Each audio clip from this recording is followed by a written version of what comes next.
Hey, welcome back. I know it's been almost 8 months since I've produced a video.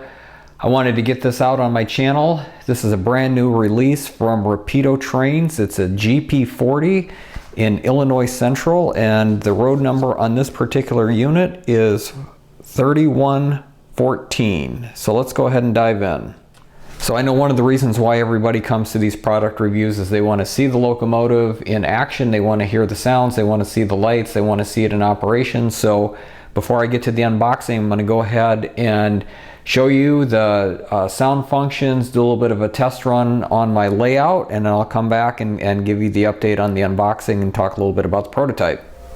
So before I fire this up, I do have it on my test layout here. One of the things I'm excited about, this does have an ESU Loc-Sound 5 decoder in it, and it also has a Mo power capacitor, so you should not have any issues with the interruption of your operations of your train with that capacitor in there. It'll be able to get it past any dead spots or some turnouts that you have that are just don't have the best electrical connection. So what I need to do is apply track power, and then I'll initiate the startup sequence with F8 and we'll run through the sound functions.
So that's a quick test of the sound functions and a quick back and forth on my test track.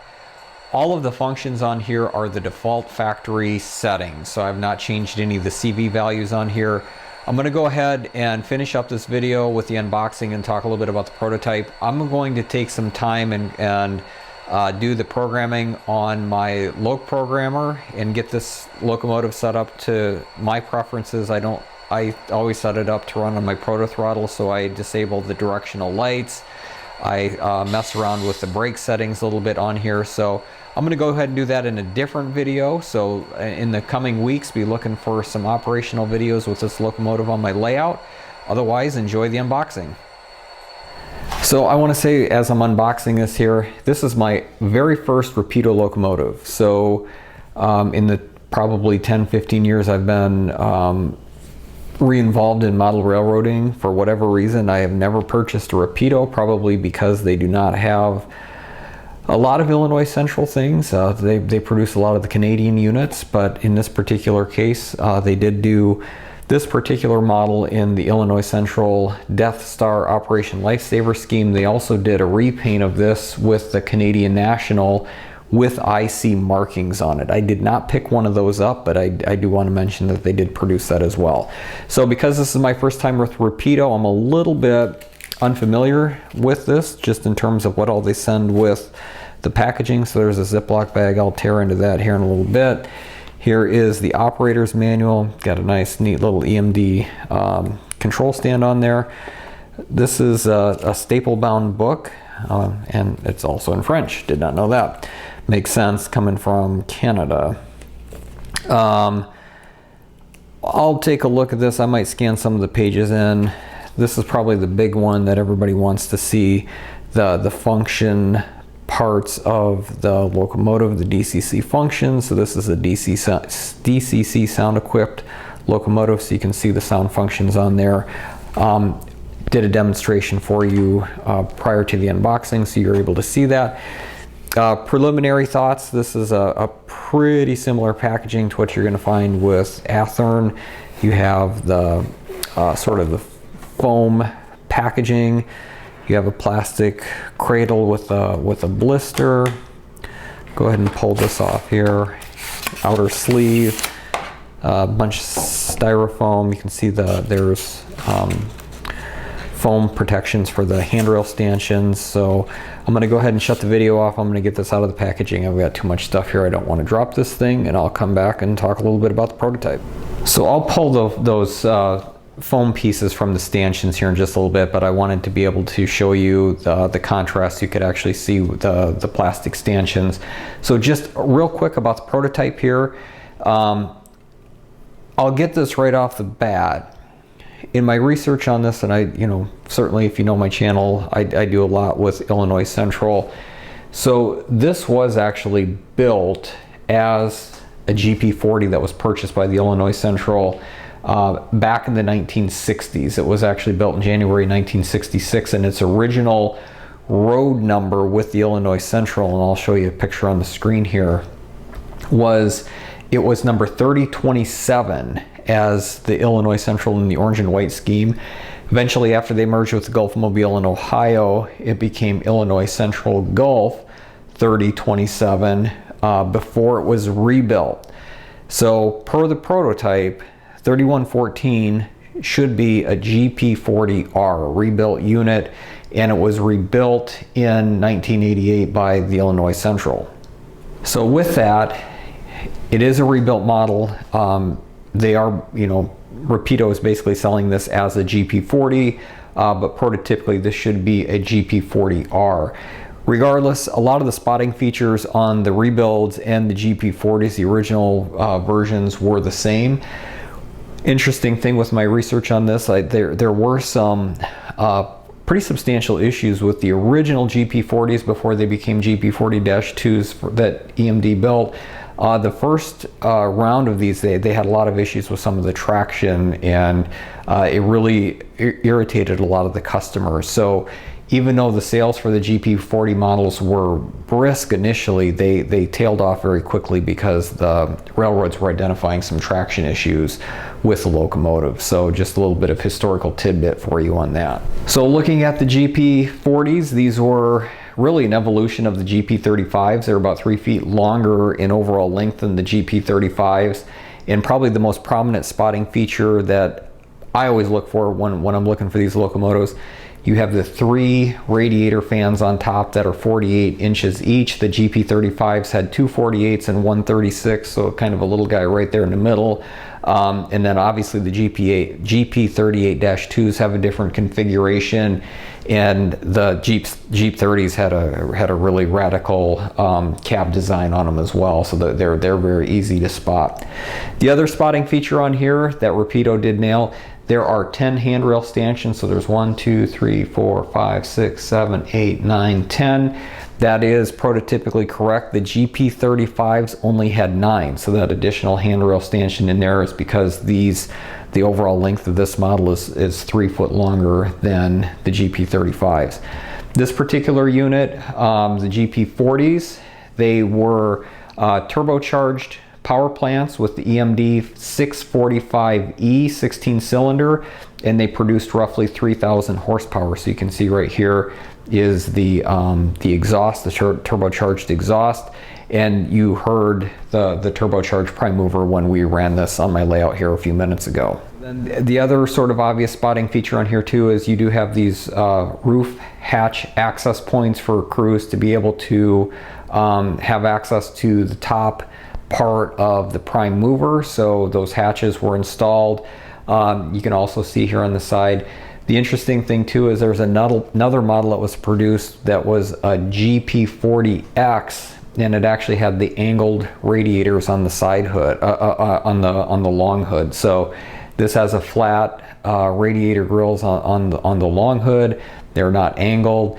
Illinois Central, most of their locomotives did not have dynamic brakes, so this is prototypically correct. The GP40 models, some of them for some railroads were produced with dynamic brakes, so you do not see the dynamic brake blister here on the midsection of the long hood. So I pulled the styrofoam protectors from the handrail stanchions off so you can get a good look at this. Really super impressed by Rapido's locomotives. Again, this is the first one I've ever purchased. I was just sort of taking a look at it, more closer look while I was taking the stanchions out. I really love that the ditch lights are prototypically correct size. Some of the manufacturers, just because of the LED size, the ditch lights are not scale in terms of their overall size and diameter. The other thing I really do like about this is just the details with the trucks, some of the hoses and things off the trucks, and for whatever reason I feel like the sand hoses for the traction to put sand out, they just have a more prototypically correct angle than some of the other manufacturers, so really impressed by that. You know, again, just a really good look at the midsection of the locomotive here. That is the prototypical correct bell placement for the GP40 rebuilds for Illinois Central.